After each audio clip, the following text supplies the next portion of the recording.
5 weeks down, 5 to go.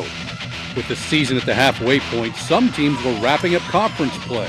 Others, they were in the thick of things. North met West in a battle of Brunswick County, the Scorpions chasing what has been an elusive conference crown.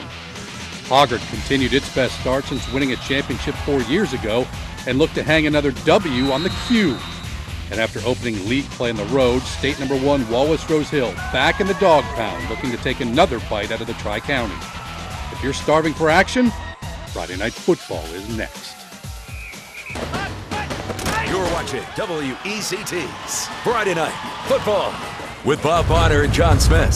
Sponsored by Atlantic Dermatology and Harry's Emporium.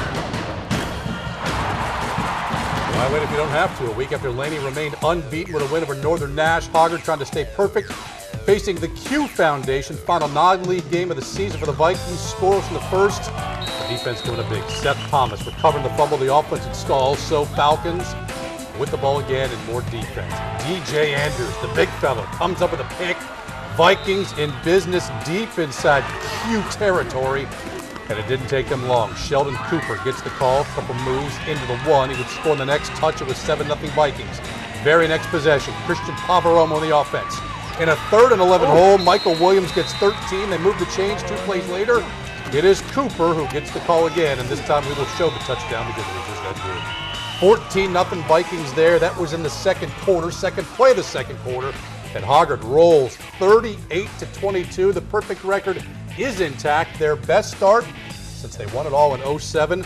A pair of perfect teams. 1 week from tonight, Laney on the road at Hoggard. So we officially welcome you into the Week 6 edition of Friday Night Football, or what we call around here the halfway point of the regular season. Bob, John, and Laney Hoggard both through unbeaten heading into their showdown 1 week from tonight's. But 1 week from tonight's, one of them will no longer be perfect, and they will no longer be in first place in the Mid-Eastern. That's right. One loss is what New Hanover Wildcats have. It came back 2 weeks since then. Kevin Motzinger's team has won 2 straight, both of them on the road. They went for their 3rd straight win tonight at home. And they were home after the bye week. The Wildcats hosting a 3-2 Pinecrest team that won those 3 games by a combined score of 137-43. Woo!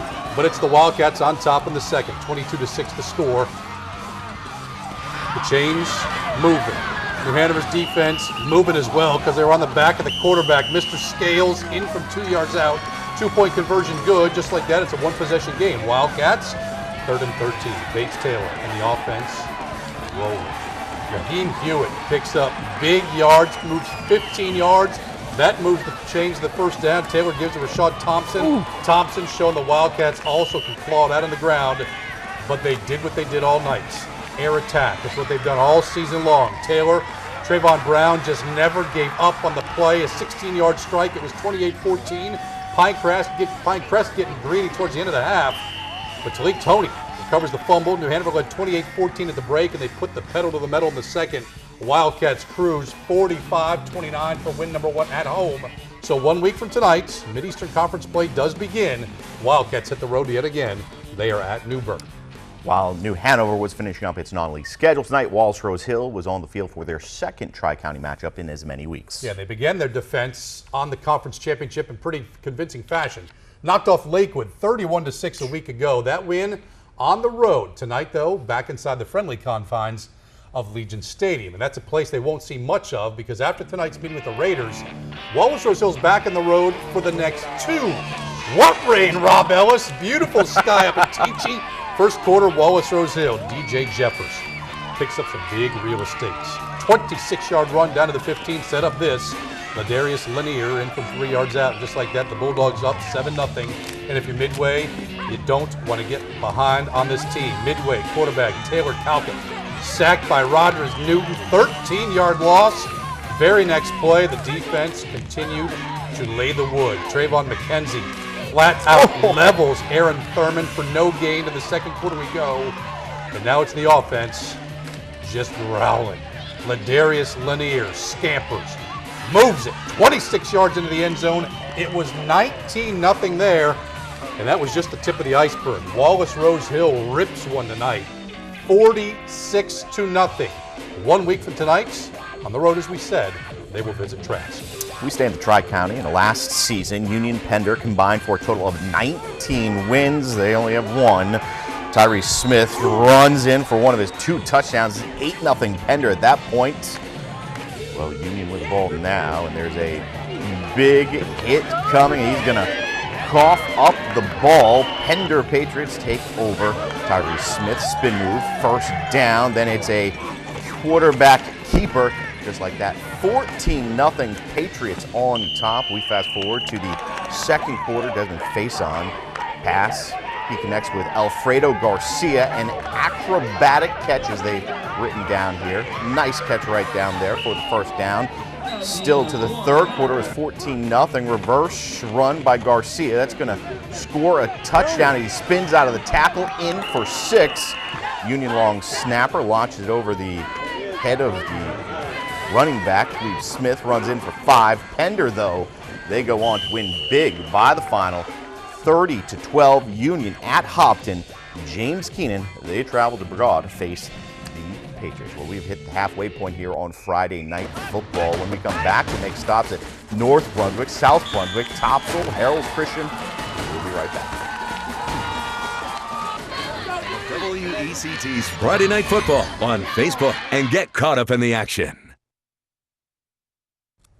Well, at 5-0, the North Brunswick Scorpions, no strangers to quick starts. Last year's Gary Bishop's team began 6-1. The Scorpions were bitten in league play, losing 5 straight, which included a first-round exit in the playoffs. Yeah, that's what happened after opening Waccamaw play with 2 straight wins. They got number 1 week ago against winless Whiteville. Tonight they came back to Leland for a little bit of a bragging right knockdown with West Brunswick. Yeah, well, Jimmy Fletcher's West Brunswick Trojans have lost back-to-back games. They've won 3 straight over North Brunswick. The Scorpions lost last year, started that losing streak just before the half. West Brunswick, Taylor Buffkin, the keeper, keeps it in, and it was 20-12 with 2 minutes to go. West Brunswick in front, but 2 minutes, plenty of time from West Brunswick. John Smear takes a handoff, and he makes a few players miss, then turns on the Jets. 75 yards later, he's in for the touchdown, 2-point conversion. Good. This game was tied at 20 at the half. Second half, more big plays. It's Buffkin again. No one to throw the ball to, just tucks it, runs it, takes it down, all the way down to the 15-yard line. Just a few plays later, it's Buffkin once again, calling his own number, rolls out, goes in for 6. That made it 27-20 West in front, but not the end of the big plays. North with the ball. Travis Oliver up the gut, breaks a tackle there, doesn't let go, keeps on going. 85 yards later, it was a touchdown. North Brunswick was up 28-7, 28-27. West reels off 14 straight. They win 41-28. North Brunswick at West Bladen, West Brunswick at East Bladen. Stay in Brunswick County.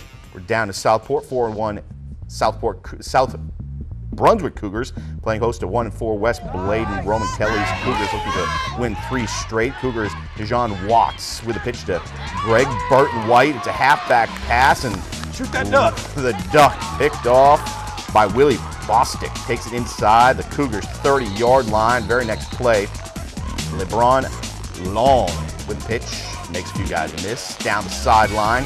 Picks up the first down. West Bladen looking to score. It's going to be Travis Cromartie. Goes in from 6 yards out just like that. West Bladen, they had a 7-0 lead, but the Cougars answer right back. Gary Williams made the fastest guy in the county, gets the ball, and he is gone. To walk into the end zone, that tied the game at 7 on the ensuing kickoff. Yeah, he's a good one. Kenny Glover fumbles the ball. South Brunswick, Andre McCracken jumps on it, Johnny on the spot, and that turnover would turn into points. Watts looking, tries to find somebody, can't, says, I'm going to keep it myself, and he is going to scramble into the end zone, takes the distance. That gave South Brunswick a 14-7 lead. They win 48-21. West Bladen hosts North Brunswick. South Brunswick, they are at South Columbus. Out of the East Central, where Battle Holly's East Duplin Panthers rebounding quite nicely after dropping their only game of the season in Week 4. That one came at Wallace Rose Hill. All they did after that loss was win their conference opener for a third straight year by drubbing up South Lenoir 56-28. Tonight we're back on the road for the second time in 3 weeks. It doesn't really seem where they play, though. The Panthers in Hampstead facing a Topsail team that's dropped 2 in a row after opening the schedule with 2 straight wins. And well, this one kind of sloppy early on. Topsail storming on the field, making mistakes. Devin Williams can't handle the pitch. One of 3 first-half turnovers for the Pirates. Still in the first quarter, John Moore breaks a big run, leaving Black Hats behind him 52 yards down to the Topsail 10. Brian Davis and company regroups. He scoops and then punches it in. 5-yard run by David Dale. Dial it up for 7-0 Panthers late in the first. East Duplin threatening again. Derek Conter weighing his options. That wasn't one of them. Got rocked by Anthony Shepard. Scoops it up. Topsail in business. To the second quarter we go, and the drive continued. Big burly run. Will Thomas takes the pig, tucks it under, and look at him scamper, pushing his own jerseys out of the way. Running, scoops it up. East Duplin still running after them. Dijon Poole breaks a 27-yard run. Topsail comes up short tonight, 20-6 your final. We're back.